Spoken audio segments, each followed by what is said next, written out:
ብዙ ሰዎች ሲኦል እሳትና ድኝ ብቻ እንደሆነ ያስባሉ። ነገር ግን ኢየሱስ በጣም አስፈሪ የሆነ ምስል ስለሳለ ጠንካሮች የሃይማኖት መሪዎች እንኳን ሲሰሙት ይንቀጠቀጡ ነበር። ኢየሱስ በተደጋጋሚ ስለ ሲኦል የተናገረበት ምክንያት አለ። ስለ እሱ ማስጠንቀቁን ማቆም አልቻለም። በየቀኑ በዓለም ዙሪያ ወደ 150 ሺህ የሚጠጉ ሰዎች ይሞታሉ እና በጌታ ኢየሱስ ንግግር መሠረት አብዛኞቹ ወደማይታሰብ ስቃይ ቦታ ይሄዳሉ። ግን በእውነት የሚያስጨንቀው ነገር ይኸው ነው። ወደ ሲኦል የሚያመሩት ብዙዎቹ በአንድ ወቅት በቤተ ክርስቲያን ውስጥ የተቀመጡ ናቸው። ወንጌልን አድምጠው ስለ ኢየሱስ ሰምተዋል። ነገር ግን ከሱ ጋር በሚያስፈልገው ደረጃ ምንም አይነት የግል ግንኙነት አልነበራቸውም። አንድ ሰው የመጨረሻውን እስትንፋስ ከወሰደበትና ነፍሱ ከሥጋ ከተለየበት ጊዜ ጀምሮ ኢየሱስ ክርስቶስን እንደ ጌታቸውና አዳኛቸው ካልተቀበሉት ወዲያውኑ ቃላት ሊገልጹት በማይችሉት በጣም አስፈሪ ቦታ ውስጥ ራሳቸውን ያገኛሉ። በሉቃስ ምዕራፍ 16 ከቁጥር 19 እስከ 31 ኢየሱስ የባለጸጋውንና የአልዓዛርን ታሪክ ይተርካል። ይህ ምሳሌ አይደለም። ኢየሱስ ትክክለኛ ስሞችን ተጠቅሞ እውነተኛ ክስተቶችን ይገልጻል።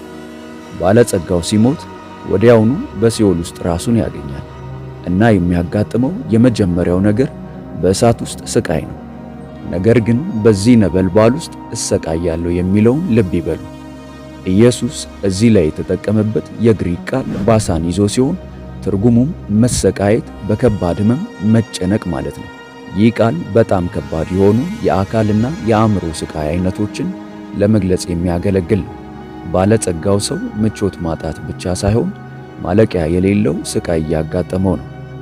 በሕይወትህ ውስጥ እስካሁን የተሰማህን እጅግ የከፋ ሕመም አስብ።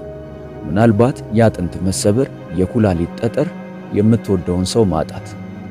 አሁን ያንን ሕመም በሺዎች ሲበዛና ያለማቋረጥ አስቡት። እፎይታና መድኃኒት የሚባል ነገር የለም። ኢየሱስ የገለጸው የመጀመሪያው ይህ ብቻ ነው። ግን የበለጠ አስፈሪ የሚሆነው እዚህ ላይ ነው። ባለጠጋው ሰው አብርሃምን ጣቱን በውሃ ውስጥ ነክሮ ምላሱን እንዲያቀዘቅዝለት ይለምነዋል። ምክንያቱም በነበልባል ውስጥ እየተሰቃየ ነው። አንድ የውሃ ጠብታ ብቻ የሚጠይቀው ያንን ብቻ ነው። ከሚነደው ስቃይ ለአፍታ እፎይታ ለመስጠት አንድ ትንሽ ጠብታ ብቻ። መልሱም አልችልም ነበር። አብርሃም በሰማይና በሲኦል መካከል ትልቅ ገደል እንዳለና ማንም ሊሻገር እንደማይችል ያስረዳል።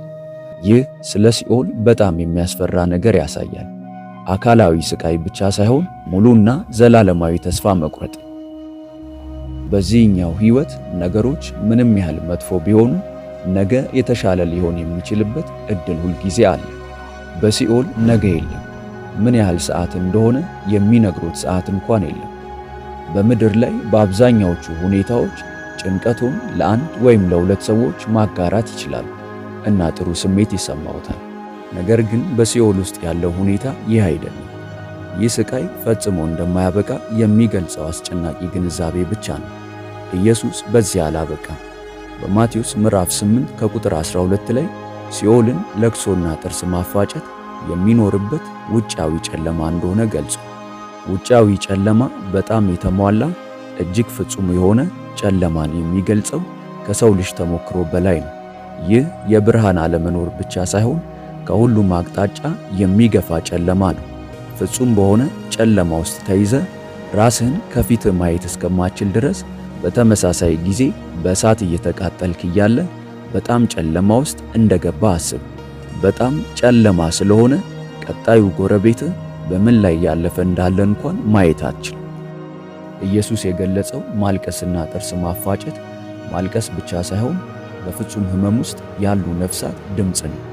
ሁሉንም ነገር ያጣ እና ፈጽሞ የማያገኘውን ሰው ድምፅ ነው። የጥርስ ማፋጨት ቁጣን፣ ብስጭትንና ሊቋቋሙት የማይችሉት ሕመም አካላዊ ምላሽን ይወክላል።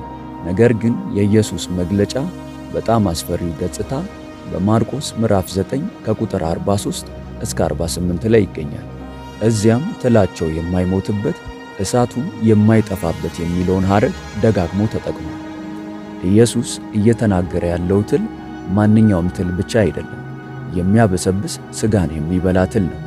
በሲኦል እነዚህ ትሎች ፈጽሞ አይሞቱም፣ እና መብላት አያቆሙ። ይህ ማለት በሲኦል ሰዎች የማያቋርጥ የመበስበስ ሁኔታ ያጋጥማቸዋል። በማይሞቱ ትሎች በሕይወት ይበላሉ። በተመሳሳይ ጊዜ ደግሞ በማይጠፋ እሳት ይቃጠላሉ። ኢየሱስ የሲኦል እሳት ማቃጠል እንደማያቆም፣ ነዳጅ እንደማያልቅ፣ በፍጹም እንደማይጠፋ፣ ለአፍታም ቢሆን እንደማይጠፋ ግልጽ እያደረገ ነው። አሁን የሚያስደነግጥ ነገር ይኸውልህ። ኢየሱስ በማቴዎስ ምዕራፍ 7 ከቁጥር 13 እስከ 14 አብዛኛው የሰው ልጅ ወደዚህ ቦታ እያመራ መሆኑን ተናግሯል። እንዲህ አለ፣ በጠበበው ደጅ ግቡ፣ ወደ ጥፋት የሚወስደው ደጅ ሰፊ መንገዱም ትልቅ ነውና ወደ እርሱም የሚገቡ ብዙዎች ናቸው። ወደ ሕይወት የሚወስደው ደጅ የጠበበ መንገዱም የቀጠነ ነውና የሚያገኙትም ጥቂቶች ናቸው። ኢየሱስ እየነገረን ያለው ብዙዎች በሲኦል መንገድ ላይ እንዳሉ ነው። አሁን ይህን እየሰማችሁ እያለ በቤተሰቦ፣ በሥራ ቦታው፣ በሰፈሮ ውስጥ ወደዚህ ወደማይታሰብ ስቃይ የሚያመሩ ሰዎች አሉ እና አብዛኛዎቹ ምን እንደሚጠብቃቸው እንኳን አያውቁም። ዮሐንስ በራእይ ምዕራፍ 14 ከቁጥር 10 እስከ 11 ላይ እግዚአብሔርን የሚክዱ ሰዎች ዕጣ ፈንታቸው ምን እንደሆነ ይገልጻል። እርሱ ደግሞ በቁጣው ጽዋ ሳይቀላቅል ከተዘጋጀው ከእግዚአብሔር ቁጣ ወይን ጠጅ ይጠጣል። በቅዱሳንም መላእክትና በበጉ ፊት በእሳትና በዲን ይሰቃያል። የስቃያቸውም ጢስ ለዘላለም እስከ ዘላለም ድረስ ይወጣል። ለአውሬውና ለምስሉም የሚሰግዱ የስሙንም ምልክት የሚቀበል ሁሉ ቀንና ሌሊት እረፍት የላቸውም። በዚህኛው ሕይወት ውስጥ በጣም በከፋ ሁኔታ ውስጥ እንኳን የእፎይታ ጊዜዎችን ማግኘት እንችላለን። መተኛት እንችላለን። እረፍትን ማግኘት እንችላለን። የተሻሉ ቀናትን ተስፋ ማድረግ እንችላለን። በሲኦል እረፍት የለም። ከስቃዩ የማምለጥ እንቅልፍ የለም። አእምሮውን ከስቃዩ የሚያወጡበት ምንም መንገድ የለም። የተሻለ ነገር ተስፋ የለም። ነገር ግን የበለጠ አስከፊ የሚያደርገው ነገር ይህ ነው። ሲኦል ለሰዎች አልተፈጠረም። ኢየሱስ በማቴዎስ 25 ቁጥር 41 ላይ እናንተ የተረገማችሁ ለዲያብሎስና ለመላእክቱ ወደ ተዘጋጀው ወደ ዘላለም እሳት ከኔ ሂዱ ብሏል። ሲኦል የተነደፈው ለሰይጣንና ለአጋንንቱ ነው። ሰዎች ወደዚያ ሲሄዱ ከነሱ ይልቅ ክፉ ለሆኑ ፍጥረታት ወደ ተነደፈ የቅጣት ቦታ እየገቡ ነው። ለተወሰነ ደቂቃ ስለዚህ አስቡ። እርሶ ያልነበሩበት ቦታ ሄደው ከሆነ ምናልባት ለመደበኛ ዝግጅት የተሳሳተ ልብስ ወይም ሌሎች ሰዎች ከእርሶ የበለጠ ብቁ የሆኑበት ቦታ መሆኑ ምን ያህል ምቾት እንደማይሰጡት ያውቃሉ። አሁን በሕይወት ውስጥ ላሉት እጅግ ክፉ ፍጥረታት ቅጣት በተዘጋጀ ቦታ ዘላለማዊነትን ማሳለፍን ያስቡ።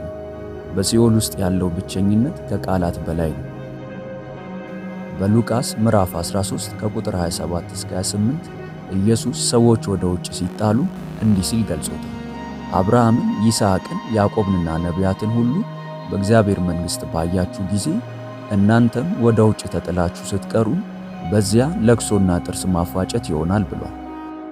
የተረገሙት ከስቃያቸው ስፍራ የሰማይን ደስታና ሰላም ማየት ይችላሉ።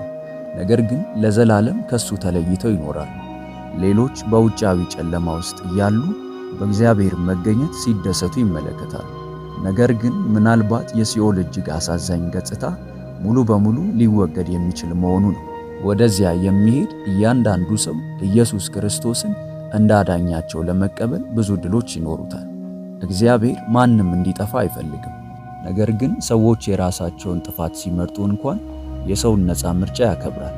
በሲኦል ውስጥ በጣም የሚያሳዝኑት ቃላት ወደ ቤተ ክርስቲያን እንሂድ ያሉኝን ግብዣ ብቀበልስ፣ አንድ ሰው ወንጌልን ሲያካፍለኝ እሺ ብልስ የሚሉት ይሆናሉ። ነገር ግን በሲኦል ሁለተኛ ዕድል የለም። ዕብራውያን ምዕራፍ 9 ቁጥር 27 ለሰዎች አንድ ጊዜ እንዲሞቱ ተመድቧል፣ ከዚያ በኋላ ግን ፍርድ ተሰጥቷቸዋል ይላል። ይህ እኛን ፈጽሞ ሊያስፈራን የሚገባ ነገር ነው። ኢየሱስ በሲኦል ውስጥ የአንዳንድ ሰዎች ቅጣት ከሌሎቹ የከፋ እንደሚሆን ተናግሯል።